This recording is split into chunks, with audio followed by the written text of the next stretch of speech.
Because you're here, I'll read you Snap Time in the Van. So it's especially for me? It's especially for you. But, I mean, it's not really a love thing, is it?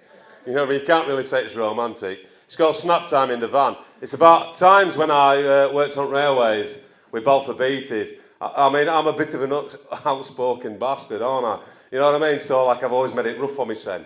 You know what I mean? It's a bit like Cool Lad Luke. I've always fancied my son as a Cool Lad Luke. So anyway, this is what happened to me. It's called Snap Time in the Van.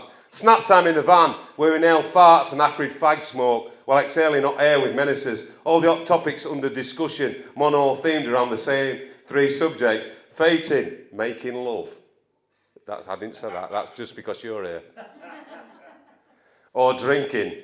Snap time in the van, a cheese and onion forum held among the dispossessed digging team of Balfour Beatties East Coast Correction Gang, made up of men that couldn't hold their tongues, or just the crazy untamables and sundry other misfits who rode their own rails of madness. Snap time in the van, 30 minutes break out of a 12-hour shift, a respite from digging holes by hand through a rock that was once sand on a Cretaceous sea floor, now compacted so hard that the jigger-pick blade needed daily sharpening. But now we sat man to man, all eating sliced white bread sandwiches and drinking from flasks of stewed tea. Snap time in the van, where a wind-up could turn into a serious punch-up, as this was a gang of workers made up from Ferrell Street fighters who could not be tamed by a terminal or any other HMP. This van of false facades and bravado simmered like an unattended milk pan and sometimes boiled over into random violence, with a piss take too far being an excuse to cross the line of standoffs, as protagonists exchange bare knuckles, headbutts or kicks in hand-to-hand combat decider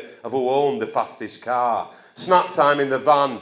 Matty tells us all that whilst out on patrol in Northern Ireland, he'd watched his best mate die from a sectarian sniper's bullet to the head. It sent Matty mad. He proudly boasts and loudly state, "I'm the only sane person in this van, as I've got a certificate from my psychiatrist to prove it." He then tells us all in a serious voice of self-belief how he'd gained a merit in a school biology lesson for surgically removing the heart and lungs of a jelly baby. We to a man all laughed out loudly, saying in unison, "Fuck off." I waited for reaction.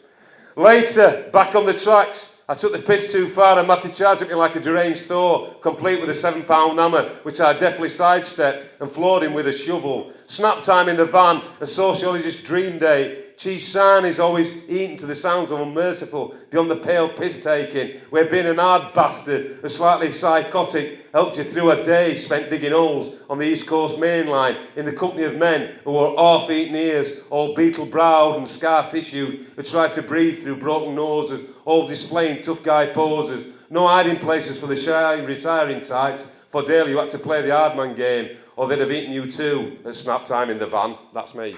Hey, Brian. All right, man.